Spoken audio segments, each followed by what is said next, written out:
A 1000 chegarás, mas a 2000 não passarás. Pois 1000 anos aos teus olhos são como o dia de ontem que se foi e como a vigília da noite. Salmo 94. Certamente, quem tem 30 anos hoje já ouviu a afirmação colocada como título. Lembro-me ainda da década de 70 e 80, quando se falava dos anos 2000.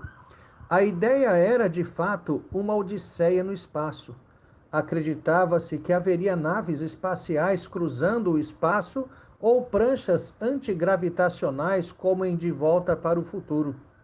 À medida que o tempo foi nos arrastando inevitavelmente à frente, a ideia errônea associada a crendices populares que previa o final do mundo ao término do segundo milênio ganhava mais e mais força. A crença no final do mundo aguçava a expectação do juízo final.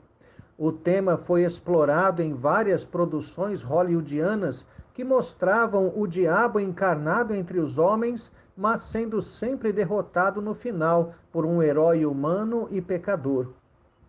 Essa consciência apocalíptica fazia pairar certa ansiedade, para não dizer medo de fato. Qualquer ocorrência suspeita gerava angústia e preocupação em muitos, quer fosse gerada pela própria criação, como o alinhamento dos planetas ou a passagem de um cometa, quer fosse gerada por questões tecnológicas, como o bug do milênio. De fato, a virada do milênio era tida como um desconhecido, para alguns, espécie de portal místico que mudaria a história da humanidade.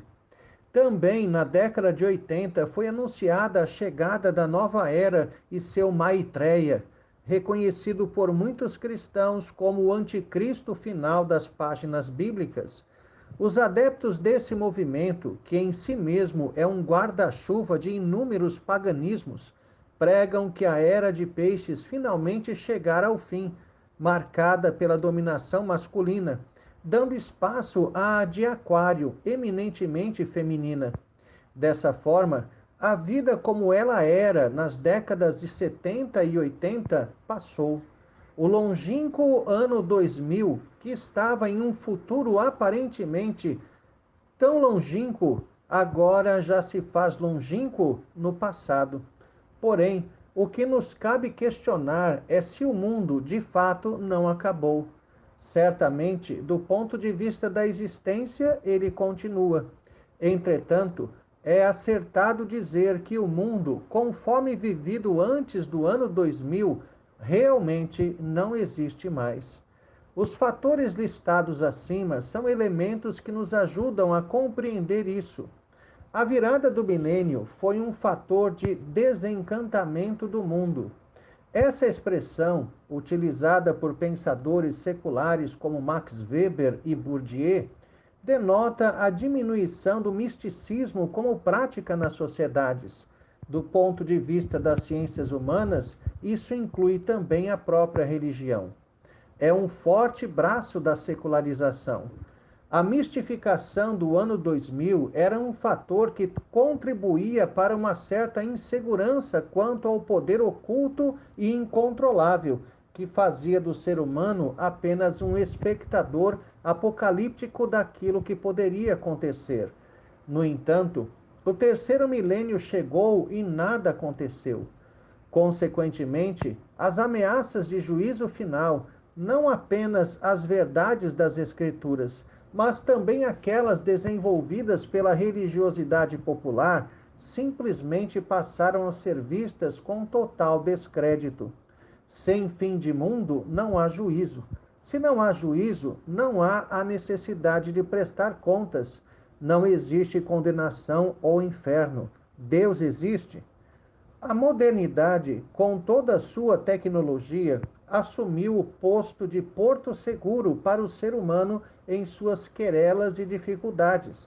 Como Deus não se mostrou como esperado pelos homens, estes se esvaziaram de expectativas quanto à divindade e se encheram de esperança quanto à humanidade. Não há mais necessidade do sobrenatural diante das doenças. Há remédios e cirurgias. ainda que algumas sejam tão rudimentares como na ortopedia, que parece mais uma serralheria. A ideia de Deus e do sobrenatural permaneceram, mas agora liberadas da angústia e do medo do juízo final e da destruição do mundo. A divindade se revestiu da humanidade no pior sentido, modelada pelo homem. Como o Deus encarnado não voltou para pôr um ponto final na história, cada homem encarnou seu próprio Deus, modelando-o segundo suas próprias expectativas. Embora tal tendência sempre tenha existido, foi depois da virada do milênio que ela se tornou despudorada. A figura da mulher, exaltada como em perpétuo cio, subjugou a masculinidade, assumindo preeminência, causando inversão na ordem familiar e social conforme estabelecida pelo Senhor.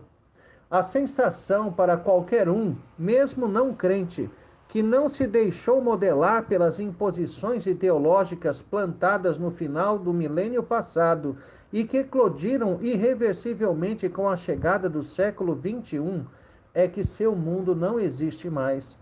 As mudanças foram tão profundas e abrangentes que se pensa estar em outra existência, certamente muito pior. Nem todo saudosismo é mera nostalgia. É o sofrimento por viver em outro mundo, a agonia de alienígena que se vê constantemente forçado a aceitar um mundo que não é o seu. O fato de Cristo não ter voltado na virada do milênio não quer dizer que ele não voltará. A própria Escritura deixava claro que o ponto final da história do pecado no mundo não seria o ano 2000, pois faz parte do retorno do Senhor o sigilo. Se toda a humanidade olhava atenta para o final do século XX, então com certeza esse não seria o momento do juízo final. Deus não tem problemas com o tempo. Ele também é Senhor do tempo e jamais será dominado por ele, como é o nosso caso como seres humanos caídos. Deus já tem determinado a extensão do tempo dos homens. Todo crente anseia por esse momento mais do que tudo, se de fato está próximo do Senhor. Quem está próximo do Senhor pela fé, quer estar próximo também fisicamente de Cristo. Ao invés de medo, para o crente o retorno de Cristo é glória. Vivamos cada dia ansiando e pedindo a Deus que nos fortaleça para aguardar pacientemente que o reino dos homens finalmente passe, para que seja definitivamente implantado o reino de Cristo. Tenha um excelente dia na presença de Deus. Reverendo Jair de Almeida Júnior.